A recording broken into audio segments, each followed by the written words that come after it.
struggle ngayon. Bakit kung kailan gabi tsaka walang tubig? Oh no, ang hirap niyan. Walang tubig sila. So, nakalabas yung mga timba. Pero may magsusupply naman.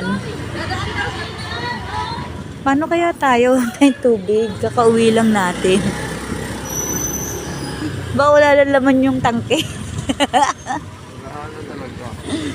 Ano tayong gagamitin? May laman ba yung timba natin? Tingnan mo. Ayan o, may mga dala silang container o.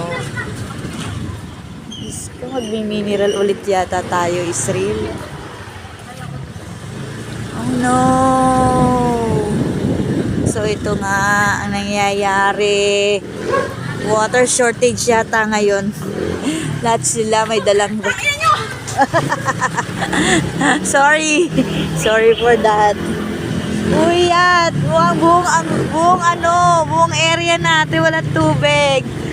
Ayan o, tingnan nyo sila. May dala-dala silang timba.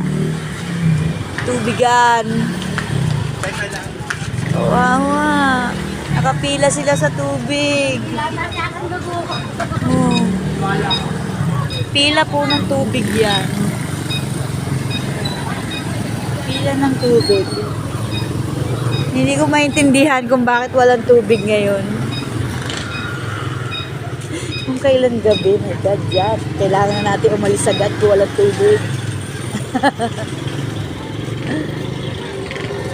Hindi tayo pwede magtagal dito ng gabi.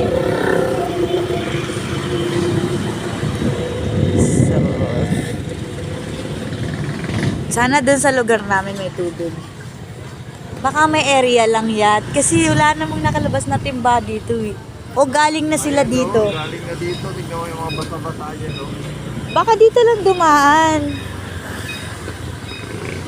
Malay ko. Sana may tubig kami. Oops, sumabit yung bagyo. Sana may tubig kami. Oh my goodness. Oh no. Lagyan na agad natin yung ating batsa. Yung ating mga ano. Baka tayo maubusan ng tubig din. Good luck kung may abutan pa tayo.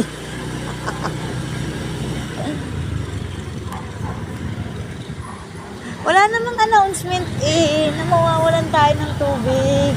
Mabiglahan lang. Baka dun lang. Baka. So, dito na kami sa lugar namin. Ayun o, yung bumbero.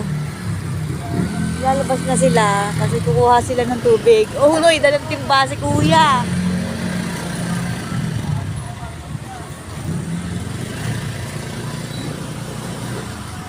Stop ko na.